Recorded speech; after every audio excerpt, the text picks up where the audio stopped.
Guess what time it is? It's time for another video quiz from Access Learning Zone. Today's quiz is for developer level users. 5 questions, coming real fast. I'll only give you a few seconds to answer, so if you need to hit that pause button, hit it. Keep track of your score. We'll talk about it at the end. Are you ready? Here we go. Question 1. What is the main characteristic of an action query in Microsoft Access? It changes data or database objects. It only displays matching records. It creates a form for data entry, or it prints records in a report. Action queries change data or database objects. You got update, delete, append, make table, and more. Question 2. What does a make table query do? Adds records to an existing table, creates a new table from query results, deletes a table and its records, or changes field properties in a table. Make table query, right in the name, creates a new table from query results. Question 3. Which query type is used to copy selected records into an existing table? Delete, update, append, or crosstab? That's an append query, adds records to a table.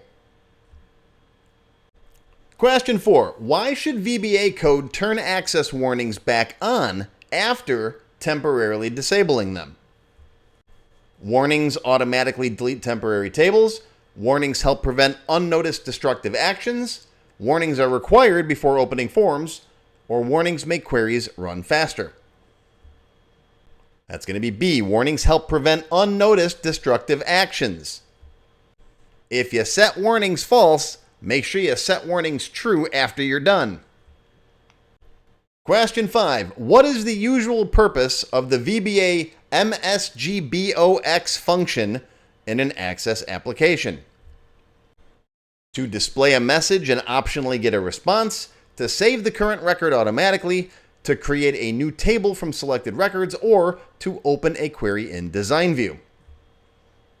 All right, that's a message box. See why I said MsgBox? I didn't want to give it away, right? Did I get anybody with that? It displays a message and optionally gets a response. You could do OK, you could do OK, retry, cancel, abort, yes, no, all those. All right, how'd you do? Did you get all 5 right? Did you rule the program manager like a desktop emperor? Or did you click help and get 3 more windows? If you missed any, I covered this stuff in Access Developer Level 1, Lesson 4. Thanks for playing. Be sure to post your score in the comments down below, and until next time, live long and prosper.